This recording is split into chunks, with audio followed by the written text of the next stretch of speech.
వాక్య ధ్యానంలోనికి వెళ్దాము. పరిశుద్ధ గ్రంథంలోంచి లూకాసు వార్త 11వ అధ్యాయము. లూకాసు వార్త 11వ అధ్యాయము 31వ వచనాన్ని చదువుతున్నాను, దయచేసి గమనించండి.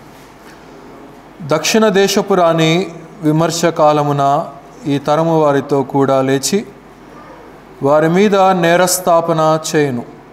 ఆమె సొలొమోను జ్ఞానము వినుటకును భూమ్యాంతముల నుండి వచ్చెను. ఇదిగో సొలొమోను కంటే గొప్పవాడిక్కడ ఉన్నాడు. దేవుడి కొద్ది వాక్య భాగాన్ని దీవించే రీతిగా చిన్న ప్రార్థన చేసుకుందాము. దయచేసి తలలో ఉంచు.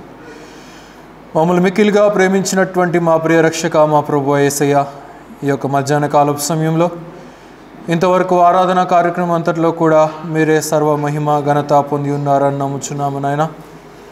అలాగనే మా ప్రభువా, ఈ సమయంలో నాయన వాక్యోపదేశంలోనికి ప్రవేశించుంటుండగా చదవబడినటువంటి లేఖన భాగంలో మీరు దీవించండి నాయన.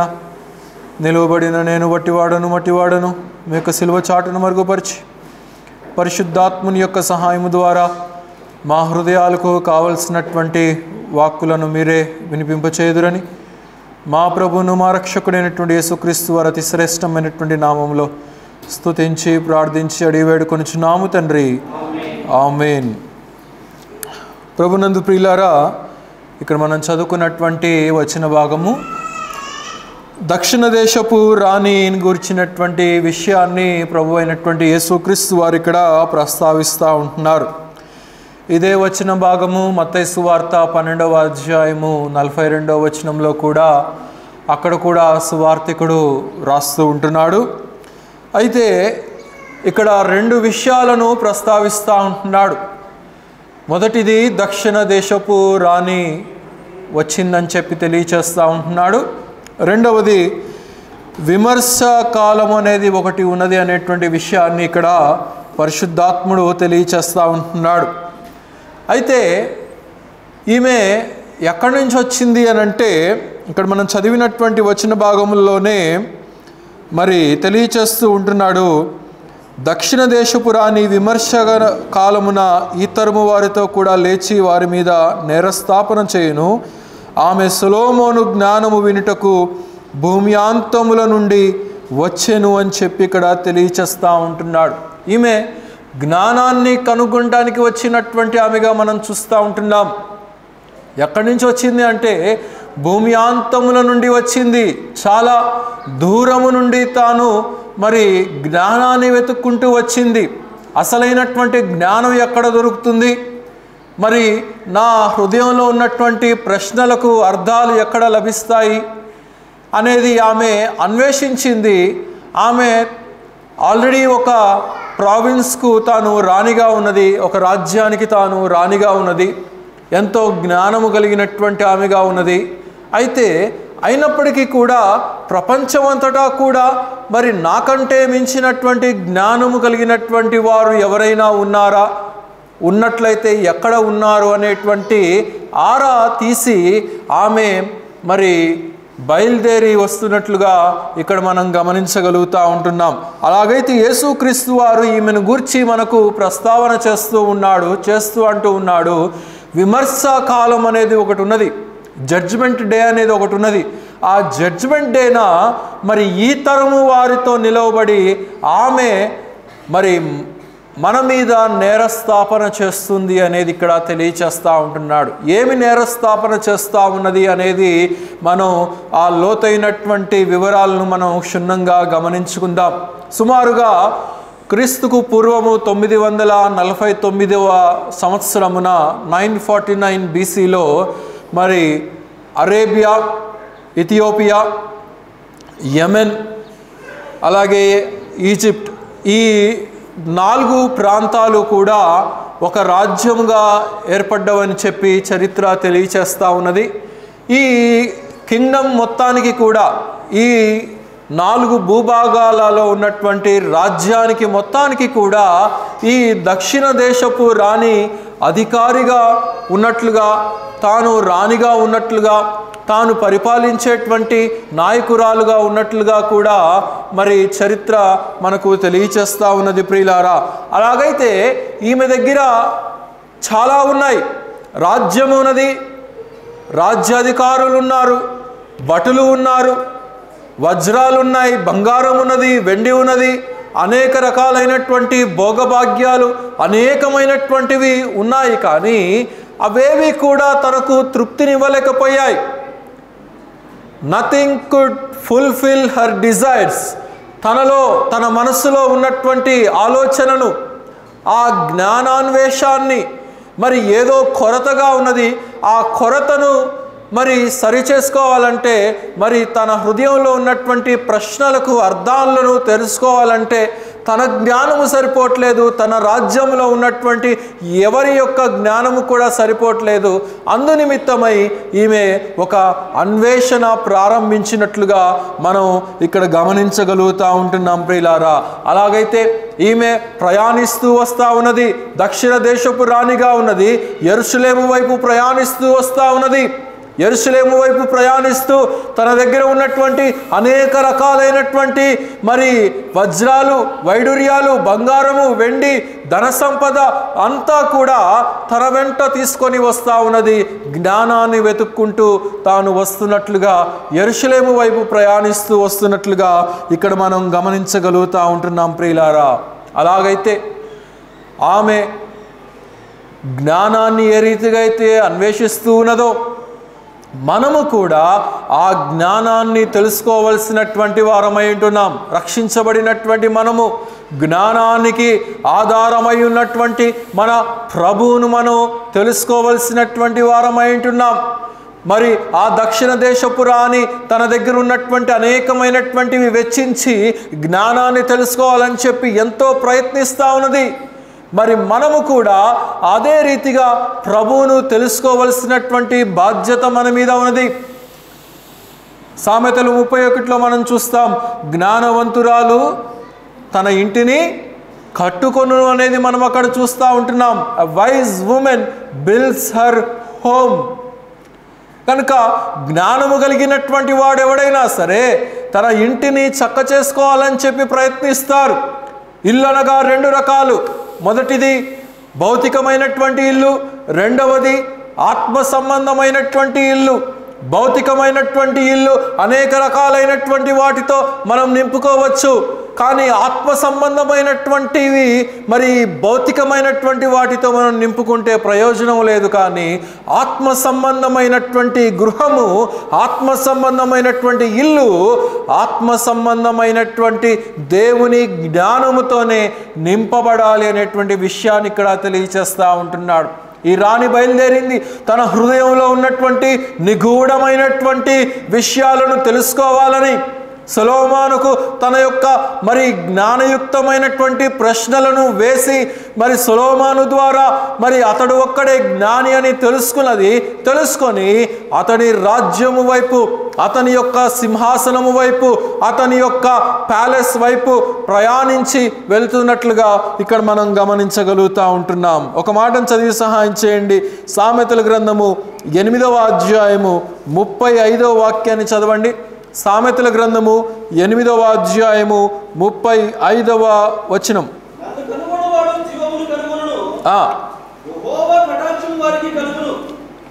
నన్ను కనుగొనువాడు జీవమును కనుగొనును, యెహోవా కటాక్షము వానికి కలుగును అని అంటూ ఉంటున్నాడు. కనుక ఆ ప్రభువును కనుగొన్నటువంటి వాడికి జీవము. లోకములో ఉన్నటువంటి జ్ఞానము నిరర్ధకమైనటువంటిది. మనం ఎంత చదివినా, ఎన్ని సాధించినా అది ఒక మెట్టు వరకే అది ప్రయోజనకరమైనటువంటిది. కానీ అది ఆత్మ సంబంధమైనటువంటి విషయాలకు అవి తృప్తి తీర్చలేదు. భౌతికమైనటువంటి జ్ఞానము భౌతికమైనటువంటిదే, ఆత్మ సంబంధమైనటువంటి జ్ఞానము ఆత్మ సంబంధమైనటువంటిదే. రెండు కూడా పోల్చాలంటే అది ఏ రూపాన కూడా ఒకటవ్వదనేటువంటి విషయాన్ని ఇక్కడ మనం అర్థం చేసుకోవాలి. ఈమె దగ్గర సర్వము ఉన్నది. సర్వము ఉన్నప్పటికీ కూడా ఆమె జ్ఞానాన్వేషిగా మారిపోయినట్లుగా ఇక్కడ మనం చూస్తూ ఉంటున్నాం. బహుశా తన పని వారందరికీ ఆజ్ఞాపించుంటుంది, ప్రపంచమంతటా కూడా ఎక్కడ జ్ఞాని ఉన్నాడో తెలుసుకోండి అని చెప్పి ఆమె బహుశా ఎంక్వైరీ చేసి ఉంటుంది. అదిగో పలాని యెరూషలేములో పలాని సొలొమోను అనేటువంటి జ్ఞాని ఉన్నాడు, అతడు భూమి అంతటా కూడా మించినటువంటి జ్ఞానము, దైవ జ్ఞానము కలిగినటువంటి వాడుగా, పేరు పొందినటువంటి వాడుగా ఉన్నాడని చెప్పి ఆమె విన్నప్పుడు ఆమె ఒక్క క్షణము కూడా ఆగలేదు. ఆ కాలాన ఉన్నటువంటి పరిస్థితులు ఏవి కూడా తన్ని ఆపలేదు. ఎండ ఆపలేదు, వాన ఆపలేదు, చలి ఆపలేదు. ఎలాంటి వాతావరణ సంబంధమైనటువంటి పరిస్థితి కూడా ఆ జ్ఞానాన్ని ఎదుర్కోవటానికి, ఆ జ్ఞానం దగ్గరికి ప్రయాణించటానికి, ఆ జ్ఞానాన్ని సంపూర్ణంగా తాను తెలుసుకోవటానికి ఏ విధమైనటువంటి అడ్డు వచ్చినప్పటికీ కూడా తాను లెక్క చేయకుండా ప్రయాణమై యెరూషలేము వైపు ముందుకు కొనసాగినట్లుగా మనం చూస్తూ ఉంటున్నాం. అలాగైతే మనము కూడా విశ్వాసులంగా రక్షించబడినప్పటికీ కూడా అనేక రకాలైనటువంటి సందర్భాల్లో అనేక రకాలైనటువంటి సాకులను మనం వెతుక్కుంటూ ఉంటాం. దేవుని సహవాసానికి మనం సాకులను చెప్పుకుంటూ ఉంటాం. అనేక సందర్భాల్లో సహవాసానికి కలవటానికి, కూటాలకు కలవటానికి, పరిశుద్ధులతో కలవటానికి అనేక రకాలైనటువంటి భౌతికమైనటువంటి అడ్డులను మనం పెట్టుకుంటూ ఉంటాం. అయితే ఈమెకు ఎలాంటి అడ్డు వచ్చినప్పటికీ కూడా ఆమె ప్రయాణాన్ని ఎక్కడ కొనసాగించింది? యెరూషలేము వైపు కొనసాగించింది. జ్ఞానాన్ని తెలుసుకోవటానికి ఇష్టపడింది, జ్ఞానాన్ని సంపాదించుకోవడానికి ఇష్టపడింది. ఈనాడు నీవు నేను ఏమి సంపాదించుకోవడానికి ఇష్టపడుతున్నామో ఇక్కడ మనం అవగాహన చేసుకోవాలి ప్రియులారా.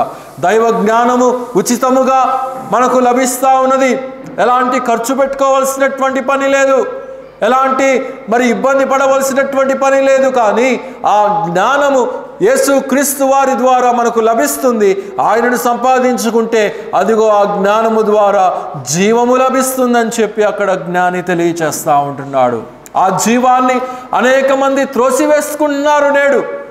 ఆ జీవాన్ని వారి యొక్క హృదయాల్లో దాచిపెట్టుకొని ఆ జీవకర్త అయినటువంటి యేసు నడిపించేటువంటి ఆ జీవ మార్గంలో నడవకుండా, ఆ జ్ఞానాన్ని వెదక్కుండా అనేక రకాలైనటువంటి భౌతికమైనటువంటి వాటి వైపు చూసుకుంటూ వాటిని వెతుక్కుంటూ వెళ్ళిపోతుంటున్నారు. కానీ దేవుని సహవాసాన్ని వెతకట్లేదు, దేవుని సంఘాన్ని వెతకట్లేదు, దేవునిని వెతకట్లేదు అనేటువంటి విషయాన్ని నేడు గమనించాలి ప్రియులారా. కీర్తనల గ్రంథం 63వ కీర్తన మొదటి వచనాన్ని చదవండి.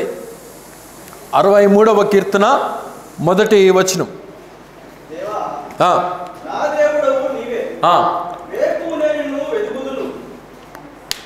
నా దేవుడవు నీవే, వేకువనే నిన్ను వెతుకుదును.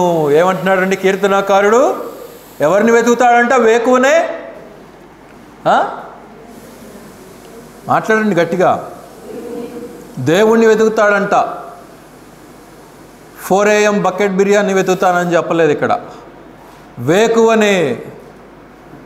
నేడు అనేక మంది భౌతికమైనటువంటి వాటిని వెతుకుతూ ఉంటున్నారు. వేకువనే ప్రభువుని వెతకట్లేదు, వేకువనే ప్రభు యొక్క వాక్యాన్ని వెతకట్లేదు, వేకువనే ప్రభు యొక్క సన్నిధి వెతకట్లేదు.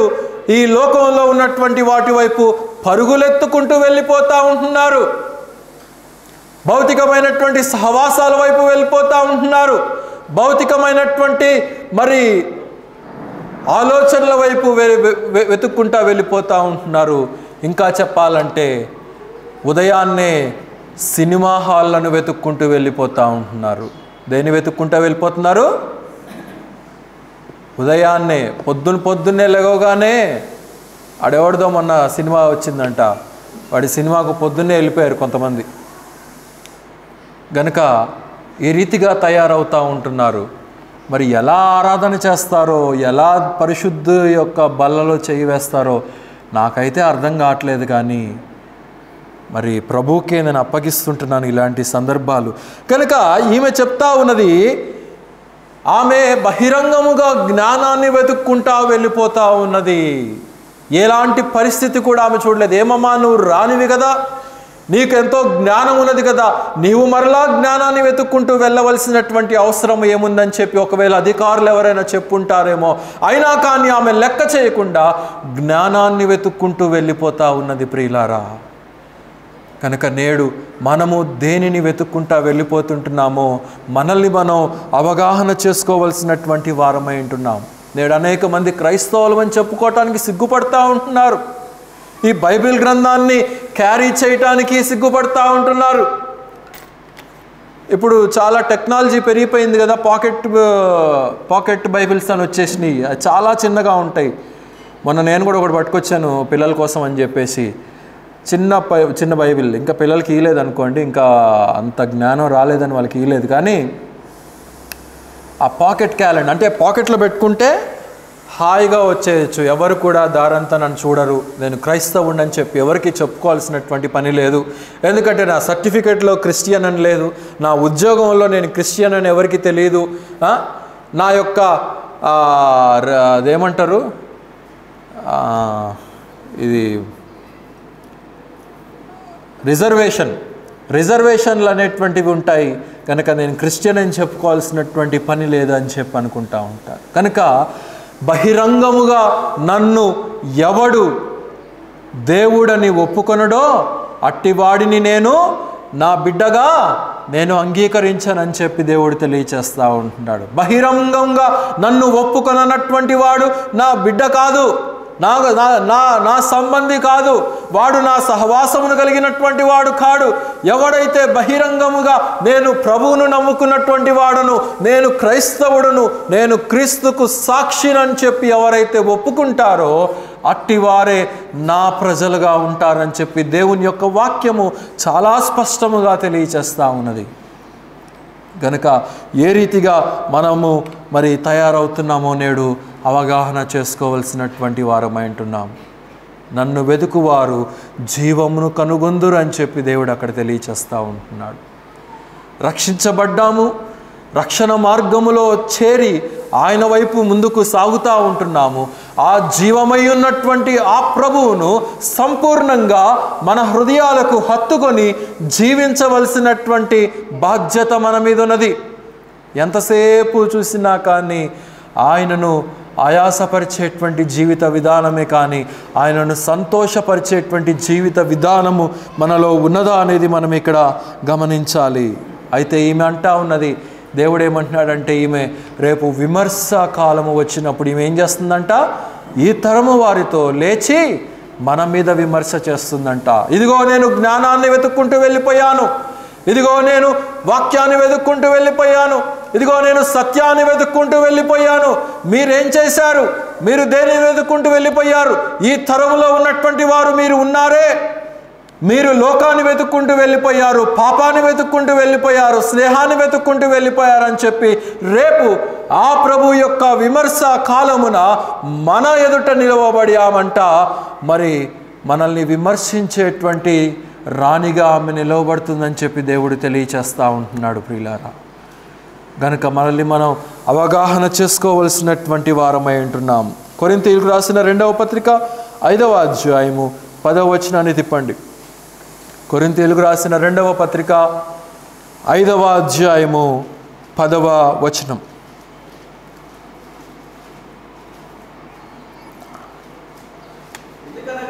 ఎందుకనగా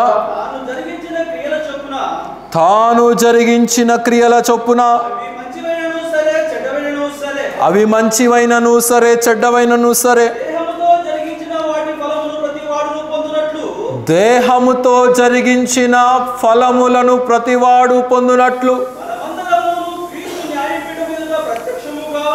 మనమందరమును క్రీస్తు న్యాయపీఠము ఎదుట ప్రత్యక్షము కావలయును. No one can escape the judgement of Christ. కనుక ఆయన రేపు తీర్పు తీర్చేటప్పుడు ఈ శరీరములో జీవిస్తున్నటువంటి మనము ఈ దేహముతో జరిగించినటువంటి ప్రతి క్రియకు కూడా ఆయన ఎదుట నిలువబడి మనము లెక్క అప్పచెప్పవలసినటువంటి వారమై ఉంటున్నాం. ఆయన ఎదుట నిలువబడి మనము చేసినటువంటి ప్రతి విధమైనటువంటి క్రియకు, ప్రతి క్రియకు ముఖ్యంగా రక్షించబడిన తరువాత, రక్షించబడక మునుపు ఇక మన పాపముల్ని ఎన్నడూ ఆయన జ్ఞాపకం చేసుకోనని ఆయన చెప్పాడు కాబట్టి ఆ లెక్క అంతటితోటి మాఫీ అయిపోయింది. కానీ రక్షించబడిన తరువాత మనం జీవించేటువంటి ప్రతిరోజు, ప్రతి క్షణము, ప్రతి క్రియను బట్టి ఆయనకు లెక్క అప్పజెప్పవలసినటువంటి బాధ్యత మన మీద ఉన్నది ప్రియులారా. గడిచినటువంటి సంవత్సరాలు ఏ రీతిగా గడిచిపోయినాయో, కానీ కనీసం ఈ నూతన సంవత్సరంలోనైనా సరే, ఈ మొదటి నెల నుండైనా సరే ఆ ప్రభువుకు ఇష్టమైనటువంటి మార్గములో జ్ఞానాన్ని వెతుకున్నట్లుగా, సత్యాన్ని వెతుకున్నట్లుగా, జీవాన్ని వెతుకున్నట్లుగా, ఆ ప్రభువును వెతుకున్నట్లుగా మనము మరి ఉండగలిగినట్లయితే ఎంత ధన్యులమో అనేటువంటి విషయాన్ని ఇక్కడ మనం గమనించాలి ప్రియులారా. అయితే ఈమె ఎక్కడికి వెళ్ళిపోయిందంట? యెరూషలేము వైపు ప్రయాణిస్తూ వెళ్ళిపోయింది. దేవుని సన్నిధి ఎక్కడుందో అని చెప్పి వెతుక్కుంటూ వెళ్ళిపోతున్నట్లుగా మనం చూస్తూ ఉంటున్నాం. అయితే సొలొమోను చెంతకు చేరింది, సొలొమోను రాజ్యానికి వెళ్ళింది. ఒక మాట త్రిప్పండి, అక్కడ సొలొమోను జ్ఞానాన్ని వివరిస్తూ ఉంటున్నాడు. మొదటి రాజుల గ్రంథము 3వ అధ్యాయము 16వ వచనాన్ని త్రిప్పండి.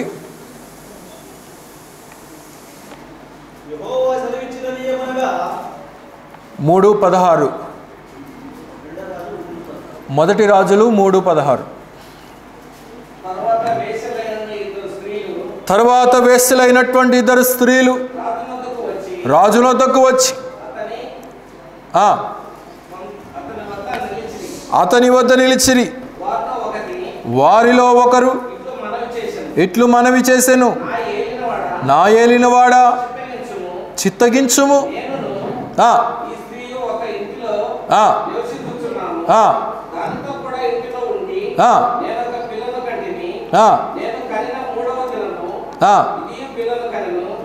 ఇదియు పిల్లను కనెను,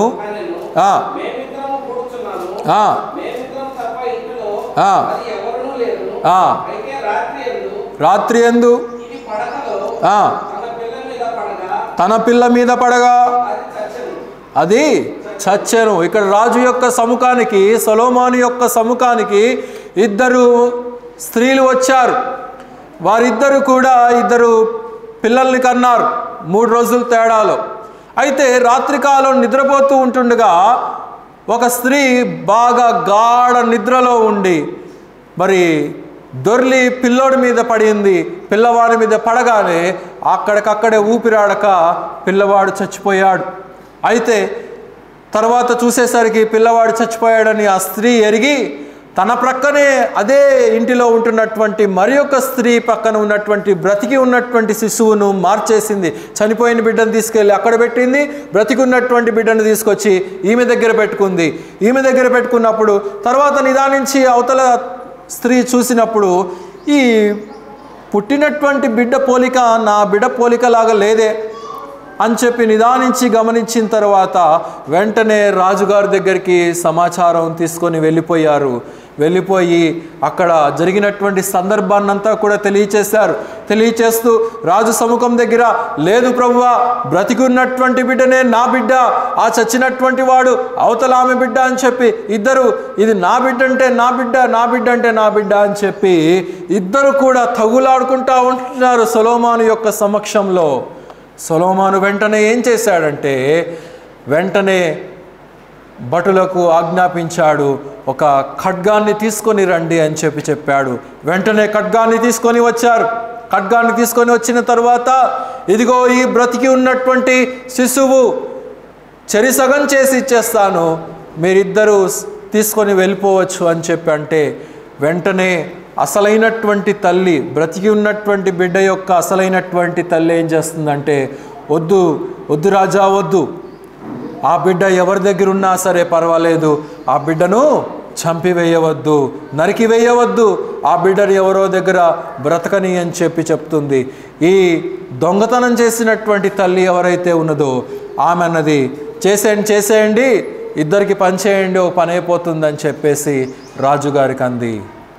వెంటనే రాజుగారు అసలైనటువంటి తల్లికి ఆ బ్రతికి ఉన్నటువంటి బిడ్డను అప్పగించేసినట్లుగా మనం చూస్తూ ఉంటాం. అక్కడ సొలొమోనుకి ఇవ్వబడినటువంటి జ్ఞానాన్ని చూసి అక్కడ రాయబడి ఉంది, చదవటానికి సమయం లేదు. కానీ సొలొమోను యొక్క జ్ఞానమును చూసి అక్కడ తీర్పు ఇవ్వబడినటువంటి సందర్భాన్ని వారు చూసినప్పుడు ఆ చుట్టుపక్కల ఉన్నటువంటి రాజ్యాధికారులందరూ కూడా, మంత్రులందరూ కూడా భయపడిపోయినట్లుగా మనం అక్కడ చూస్తూ ఉంటున్నాం. ఎందుకంటే ఇది భౌతికమైనటువంటి జ్ఞానము కాదు, కానీ ఇది దైవికమైనటువంటి జ్ఞానము, ఇది దేవుని దగ్గర నుండి వచ్చినటువంటి జ్ఞానం అని చెప్పి వారందరూ కూడా సొలొమోనుకు, రాజునకు భయపడినటువంటి వారిగా మనం అక్కడ చూడగలుగుతూ ఉంటున్నాం. అలాగైతే అలాంటి జ్ఞానము మనము కూడా సంపాదించుకోవాలి. ఉంటారు కొన్నిసార్లు పిల్లలు ఏమవుతున్నారో కూడా తెలియకుండా బాగా గాఢ నిద్రలో పోయేటువంటి తల్లులు ఉంటారు. కొన్నిసార్లు పిల్లలు ఏడుస్తున్నా కానీ మధ్యరాత్రిలో లెగకుండా ఆ తల్లే చూసుకుంటుందిలే, నాకేం పనిలే అని చెప్పి అంతా తల్లి మీదనే వదిలిపెట్టేసి చేతులు దులుపుకునేటువంటి తండ్రులు కూడా ఉంటారు. కనుక పిల్లల యొక్క బాధ్యతను ఇద్దరు కూడా సరిసమానంగా పెంచుకోవలసినటువంటి అవసరత ఉన్నది. తల్లిదండ్రులు ఇద్దరు అనేటువంటి వారు బిడ్డలను మరి సరిగ్గా వారికి కావలసినటువంటి అన్నీ కూడా అందించుకుంటూ, మరి ఇంట్లో ఒకరికొకరు సహాయం చేసుకుంటూ మరి చూసుకోవలసినటువంటి అవసరత ఉన్నది. నాకేం పనిలే, నా భార్య చూసుకుంటుంది, నేను తాపీగా కాలు మీద కాలేసుకొని కూర్చుంటానో, లేకపోతే నాకెందుకు, నా భర్త ఉన్నాడు, మొత్తం వాడిని ఎత్తి మీద వేసేద్దామని చెప్పి అనుకునేటువంటి భార్యలు కూడా లేకపోలేదు. కనుక నేటి కాలంలో ఆ రీతిగా మనం జీవిస్తూ ఉంటున్నాం. అక్కడ కూడా ఆమె సోమరిదై గాఢ నిద్రలో ఉండిపోయి, బిడ్డ బ్రతికింది, చచ్చిపోయింది, ఊపిరాడనటువంటి స్థితిలో ఉంది కూడా, ఏమీ కూడా తెలియనటువంటి స్థితిలో ఆ సోమరిపోతైనటువంటి తల్లి ఉన్నది. గనక సోమరిపోతులంగా మనం ఉండకుండా మెలకువ కలిగి దేవునిలో బలవంతులముగా ఉండవలసినటువంటి అవసరత మనకున్నది ప్రియులారా. అలాగైతే ఈమెకు సమస్తము ఉన్నది, కానీ ఈమె హృదయంలో ఉన్నటువంటి ఆ యొక్క నిగూఢమైనటువంటి మిస్టరీస్ని, రిడల్స్ని, తన హృదయంలో ఉన్నటువంటివన్నీ కూడా సొలొమోనుకు సంధించి ప్రశ్న వేసి జవాబులు పొందుకోవాలని చెప్పి తను ఆశించినట్లుగా మనం చూస్తూ ఉంటున్నాం.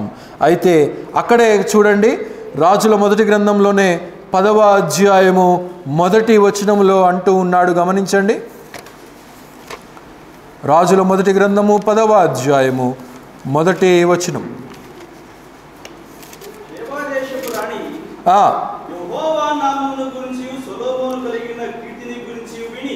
సొలొమోనుకు కలిగినటువంటి కీర్తిని గూర్చి విని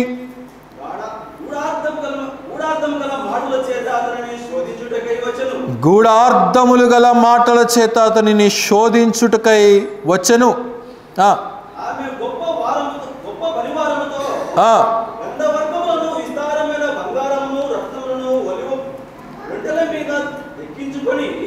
గమనించండి, 2వ వచనంలో ఏమంటున్నాడు?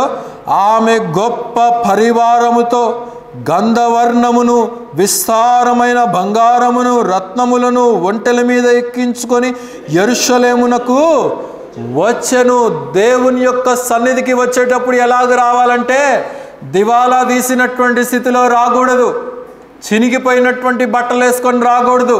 బయటకు పార్టీలకు వెళ్ళేటప్పుడు, పెళ్ళిళ్ళకి వెళ్ళేటప్పుడు, షికారులకు వెళ్ళేటప్పుడేమో మెరిసిపోయేటువంటి తలుక్కుమనేటువంటి బట్టలు వేసుకొని దేవుని సన్నిధికి వచ్చేటప్పుడు, దేవుని యొక్క సహవాసానికి వచ్చేటప్పుడు మంచి వస్త్రాలు ధరించుకొని దేవుణ్ణి గణపరిచేటువంటి వారమై ఉండాలి.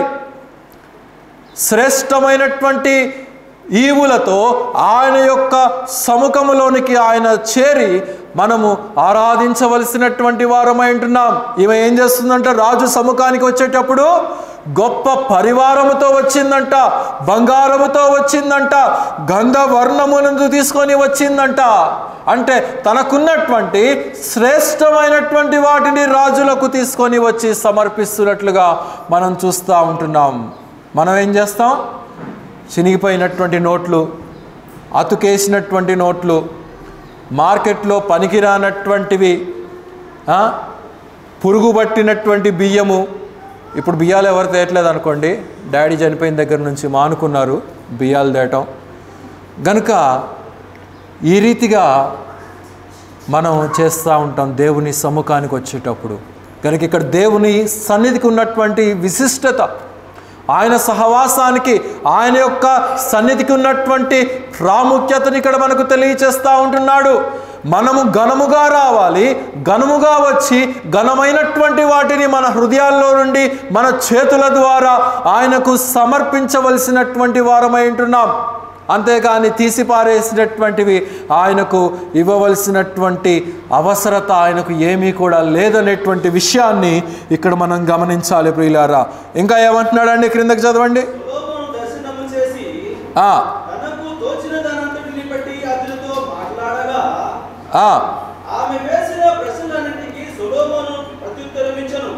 ఆమె వేసినటువంటి ప్రశ్నలన్నిటికీ సొలొమోను ప్రత్యుత్తరము ఇచ్చెను అని ఇక్కడ మనం చూస్తూ ఉంటున్నాం. గనక సొలొమోనుకు తెలియనటువంటిది ఏది కూడా లేదు. ఆయనకు సమస్త జ్ఞానము, ప్రపంచంలో ఉన్నటువంటి వారందరికంటే కూడా దేవుడు ఏమని దీవించాడండి, నీకున్నటువంటి జ్ఞానము నీకు ముందైనను నీకు తరువాతైనను ఇక నీ వంటి జ్ఞానవంతుడైనటువంటి వాడు భూమి మీద ఎవ్వడు కూడా ఇక ఉండబోడు, ఉండడు, ఉండలేదు, ఉండబోడు అని చెప్పి దేవుడు దీవించాడు. అంతటి మహోన్నతమైనటువంటి జ్ఞాన సంపద కలిగినటువంటి వాడు సొలొమోను. అయితే ఈ దక్షిణ దేశపు రాణి వేసినటువంటి ప్రతి ప్రశ్నకు కూడా సరిగ్గా జవాబిచ్చాడంట. ఆమె సంతృప్తి పడగలిగినటువంటి జవాబు. అలాగైతే దేవుని సన్నిధికి మనం వచ్చి ఆయనను వేడుకున్నప్పుడు, ఆయనను తలంచుకున్నప్పుడు మన మొరలు, మన యొక్క మ్రొక్కుబళ్ళు, మన యొక్క చింత, మన యొక్క సమస్తమును కూడా ఆయన ఎదుటకు మనం వచ్చి విన్నవించినప్పుడు ఆయన మన హృదయాలను సంతృప్తి పరచగలిగినటువంటి జ్ఞానము ఆయన దగ్గర ఉన్నది అనేటువంటి విషయాన్ని ఇక్కడ మనం గమనించాలి ప్రియులారా. అందుకే పేతురు రాసిన పత్రికలో కూడా మనం చూస్తాం కదా, మీ చింత యావత్తు నా మీద వేయుడి. రాత్రి విజ్ఞాపనలో కూడా అదే ధ్యానించాం. గనుక ఇక్కడ తెలియచేస్తూ ఉంటున్నాడు. ఇంకా క్రింద ఏమంటున్నాడండి గమనించండి.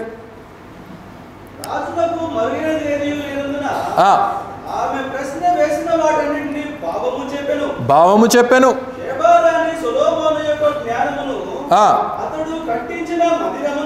చూడండి, గమనించండి, ఆమె ఎంత డీటెయిల్గా తెలుసుకుంటుందో ప్రతి ఒక్కటి చూడండి. అతడు కట్టించిన మందిరమును, అతని బల్ల మీదనున్న భోజన ద్రవ్యములను, అతని సేవకులు కూర్చుండు పీఠములను,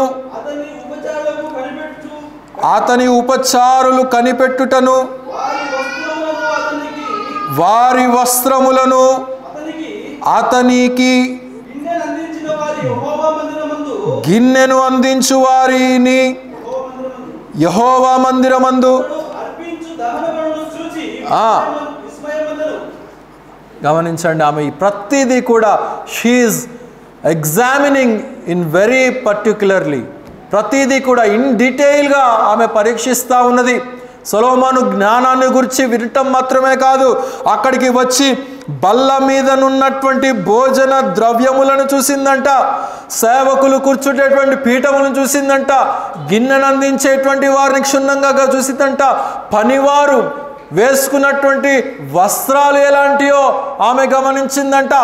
అంటే దేవుని యొక్క సముఖానికి వచ్చినప్పుడు, దేవుని యొక్క సన్నిధికి వచ్చినప్పుడు ప్రతిదీ కూడా విశ్లేషణ రూపకంగా మనము ఆయన యొక్క జ్ఞానాన్ని సంపాదించుకోవలసినటువంటి వారమై ఉంటున్నాం.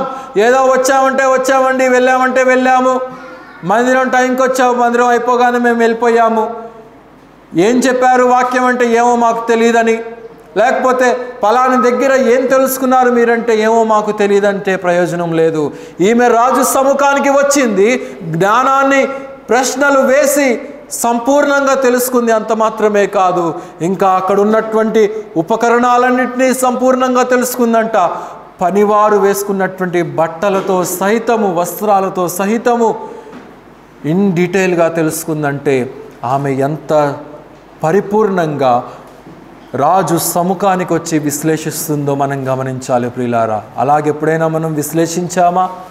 అలాగే ఎప్పుడైనా మనం దేవుని సముఖానికి వచ్చి జ్ఞానాన్ని తెలుసుకున్నామా, సంపాదించుకున్నామా? ఒకటి తెలుసుకుంటాంలే, మనకేందంటే ఈమె ఇక్కడ పరిచారులకు ఉన్నటువంటి వస్త్రాలను తెలుసుకున్నానని చెప్పింది కదా, మనం కూడా తెలుసుకుంటాం. తోటి సహోదరులు ఏం వేసుకున్నారా, తోటి సహోదరులు ఏం వేసుకున్నారా, ఆమె కొత్త చీర కట్టిందా, పాత చీర కట్టిందా, ఆమె కొత్త నగ వేసుకుందా లేకపోతే పాత నగ వేసుకుందా, వీటిని పరీక్షించటానికి మనం వస్తాము. కానీ దేవుని యొక్క సహవాసాన్ని పరీక్షించటానికి మనం రాము, దేవుని యొక్క సన్నిధిని మనం పరీక్షించటానికి రాము అనేటువంటి విషయాన్ని ఇక్కడ మనం గమనించాలి ప్రియులారా. అయితే ఈమె అక్కడ చూసి ఏమైంది, దహన బలులను చూచి విస్మయముందినటువంటిదైనను అని చెప్పి ఇక్కడ మనం చూస్తూ ఉంటున్నాం. ఆమె ఆశ్చర్యపడిపోయింది. సొలొమోనుకు కలిగినటువంటి వైభవమును చూసి, సొలొమోనుకు కలిగినటువంటి జ్ఞానమును చూసి, సొలొమోనుకు కలిగి ఉన్నటువంటి మరి తన పరివారికి సైతం కలిగి ఉన్నటువంటి భోగ భాగ్యాలను చూసి దక్షిణ దేశపు రాణి ఆశ్చర్యపోయినట్లుగా మనం చూస్తూ ఉంటున్నాం. ఇంకా క్రింద ఏమంటున్నాడంటే, రాజుతో ఇట్లా నేను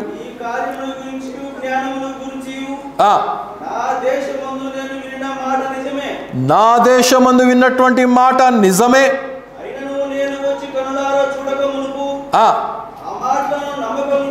ఆ మాటలను నమ్మకయుంటిని, ఉన్న దానిలో సగమైనను నాతో చెప్పబడలేదని ఇప్పుడు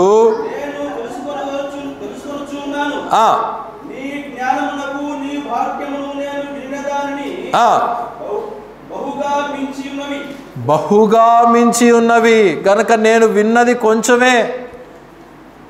కనుక చాలా సమయాల్లో చాలామంది సేవకులు అనబడేటువంటి వారు ఉండేది కొంచెం, చెప్పుకునేది ఎక్కువ. కనుక అక్కడ గోరంతుంటే కొండంత చెప్పుకుంటూ ఉంటారు, అడ్వర్టైజ్మెంట్లు తగ్గించుకుంటూ ఉంటారు. అక్కడ 10 మంది కూడా ఉండరు, వేల మంది వస్తున్నారు మా దగ్గరకు అని చెప్పి చెప్పుకుంటూ ఉంటారు. కనుక ఈ రీతిగా అడ్వర్టైజ్మెంట్ చేసుకోలేదు సొలొమోను. ఇక్కడ చెప్తా ఉన్నది, ఆ దక్షిణ దేశపు రాణి వచ్చి చాలా చక్కగా అంటా ఉన్నది.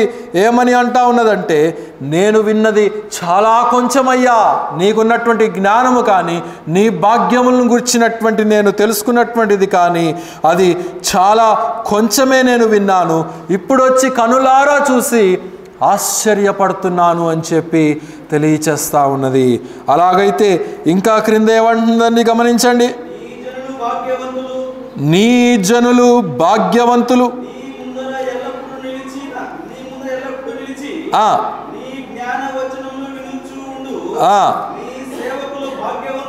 నీ సేవకులు భాగ్యవంతులు అని చెప్పి ఇక్కడ చూస్తూ ఉంటున్నాం. కనుక నీ సముఖములో నిలబడినటువంటి ప్రతి ఒక్కరు కూడా భాగ్యవంతులే. అలాగైతే దేవుని సముఖములో నిలబడినటువంటి మనం, ఆయన సహవాసానికి వచ్చినటువంటి మనము, ఆయన సన్నిధికి వచ్చినటువంటి మనము, ఆయనను ఆరాధించటానికి, ఆయనను పూజించటానికి వచ్చినటువంటి మనము, ఇక్కడ షీబా దేశపు రాణి అంటున్నట్లుగా నీ ముందర నిలిచినటువంటి జనులు ఎంతటి భాగ్యవంతులు అని చెప్పి ఆమె అంటున్న రీతిగా మనము కూడా ఆయన సన్నిధిలో నిలిచి ఉంటున్నాము. మనం ఎంత భాగ్యవంతులం! లోకంలో ఉన్నటువంటి వారికి లేదు ఇంతటి భాగ్యము, లోకంలో ఉన్నటువంటి వారికి లేదు ఈ యొక్క ఆశీర్వాదము.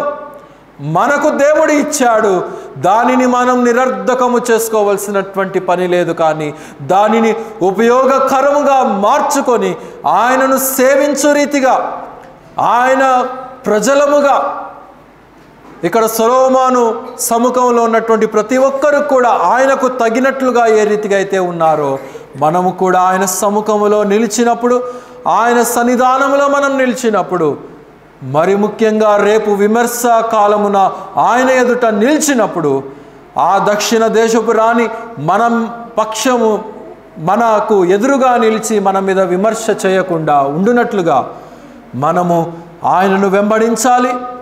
వెంబడించటం మాత్రమే కాదు, కానీ ఆయనను సంపూర్ణంగా తెలుసుకోవాలి. ఆయనను మన హృదయ లోతుల్లో నుండి ఆయనను సేవించి, ఆయనను ఆరాధించి, ఆయనను వెంబడించే వారముగా మనం ఉండాలి. ఆ జ్ఞానము కంటే మించినటువంటి జ్ఞానము నేడు యేసుక్రీస్తు వారి యొక్క రూపకములో మనకు తోడుగా ఉంటున్నాయి.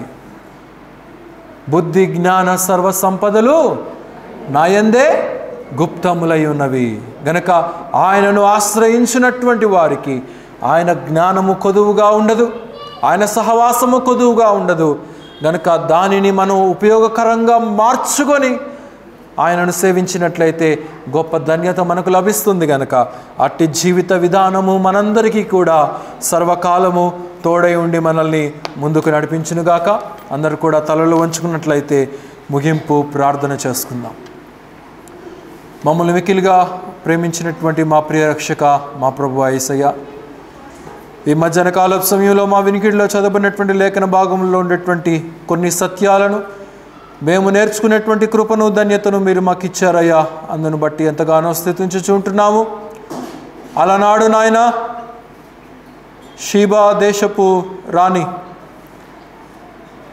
సొలొమోనుకు కలిగినటువంటి జ్ఞానమును, సొలొమోనుకు కలిగినటువంటి భాగ్యమును, సొలొమోనుకు కలిగినటువంటి సర్వ సంపదలను, అతనికి ఉన్నటువంటి ప్రతి విషయములో అతడు రాసినటువంటి అనేక పుస్తకాలను, అనేక నిగూఢమైనటువంటి సత్యాలను తాను తెలుసుకోవాలని చెప్పి భూమి అంతముల నుండి తాను ప్రయాణించి వెళ్ళినట్లుగా మేము చూస్తూ ఉంటున్నాం.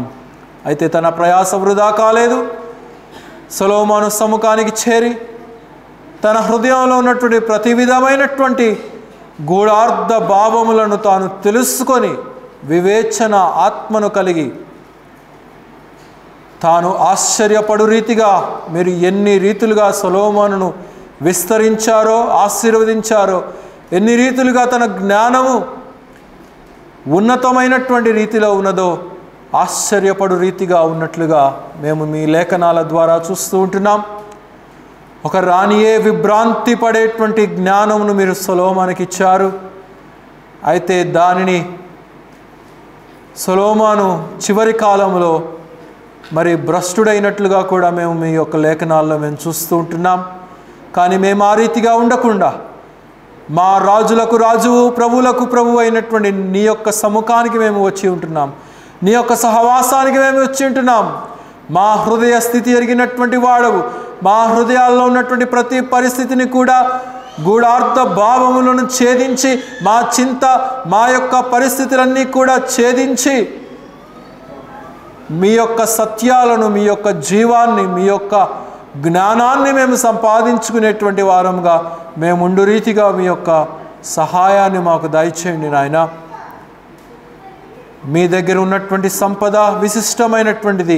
మీ దగ్గర ఉన్నటువంటి ఆత్మీయమైనటువంటి జ్ఞానం, ఆత్మీయమైనటువంటి సంపదలు ఎంతో ఉన్నతమైనటువంటివి. ఎంతసేపు భౌతికమైనటువంటి వాటి వైపే మేము చూడక ఆత్మీయమైనటువంటి వాటిని మేము ఛేదించుకోగలుగులాగున ఆత్మీయమైనటువంటి వాటి వైపు మేము వేకువనే లేచి మీ యొక్క సన్నిధికి మేము పరుగులెత్తుకొని మిమ్మల్ని సంధించేటువంటి కృపను, భాగ్యమును మాకు దయచేయండి. అట్టి వివేచన లేనటువంటి వారు అంధత్వంలో మునిగిపోయి ఉంటున్నారు. సాతానుడు ఈ యొక్క తరము వారిని అంధత్వంలో మూసివేసినట్లుగా మేము చూస్తుంటున్నాం. అలాంటి వారు సంఘాలలో కూడా లేకపోలేదు, విశ్వాసులమని చెప్పుకునేటువంటి వారిలో కూడా లేకపోలేదు నాయన. అట్టి వారిని మీరు దయతో కనికరించి ఇకనైనా మార్పు పొంది మీ వైపు పరిగెత్తేటువంటి కృపను, జ్ఞానాన్ని దయచేయమని ప్రార్థన చేయుచుంటున్నాం. యూట్యూబ్ ద్వారా కూడా వీక్షించేటువంటి ప్రతి ఒక్కరిని నిండారులుగా దీవించండి, బలపరచండి. ఈ మధ్యాహ్న కాల సమయంలో చేరి వచ్చినటువంటి ప్రియ సంఘాన్ని మీరు దీవించండి. ప్రతి ఒక్కరిని వారి వారి అవసరాలను బట్టి మీరు దీవించి ముందుకు నడిపించండి నాయన. కావలసినటువంటి ఆరోగ్యంతో ముందుకు నడిపించండి. ఉద్యోగాల్లో మీ యొక్క కాపుదలను దయచేయండి. యవన బిడ్డలు ఉంటున్నారు నాయన, కుడిముక్కాని ఎడముక్కాని తొలగకుండా మంచి జీవిత విధానాలని వారు మీ కొరకు జీవించటానికి మీ యొక్క కృపను దయచేయండి నాయన. చంటి బిడ్డలు ఉంటున్నారు, వారికి కావలసినటువంటి సమయోచితమైనటువంటి ఆరోగ్యాన్ని, అలాగనే మా ప్రభు ఆటపాటల్లో కావలసినటువంటి భద్రతను మీరు అనుగ్రహించి మీరే మహిమ పొందండి. గ్రామాలకు వెళ్ళినటువంటి బిడ్డలను కూడా క్షేమంగా తిరిగి మా మధ్యకి నడిపించండి. ఈ వారమంతా కూడా ప్రకటించబడినటువంటి సంఘ కార్యక్రమాల్లో మీరు తోడుగా ఉండండి. రేపు జరగవలసినటువంటి పిక్నిక్లో కూడా మీరు తోడుగా ఉండి మీరే ప్రతి కార్యక్రమంలో ఎలాంటి సాతాను శోధన ఉండకుండా ప్రతి కార్యక్రమము మీరు మాతో ఉండి ముందుకు నడిపించి మీరే మహిమ పొందుదురని మా ప్రభువును మా రక్షకుడైనటువంటి యేసుక్రీస్తు వారి అతి శ్రేష్టమైనటువంటి నామంలో స్తుతించి ప్రార్థించి అడిగి వేడుకొనుచున్నాము తండ్రి. ఆమేన్. మన తండ్రి అయినటువంటి దేవుని యొక్క ప్రేమయు, మన ప్రభువును మన రక్షకుడైనటువంటి యేసుక్రీస్తు వారి యొక్క కృపయు, పరిశుద్ధాత్ముని యొక్క అన్యోన్య సహవాసము సన్నిధి సర్వలోకంలో ఉన్నటువంటి పరిశుద్ధులందరితో పాటు మనకును సదాకాలం తోడైండి నడిపించునుగాక. ఆమేన్. అందరికి వందనాలండి. సెలవు తీసుకుందాం.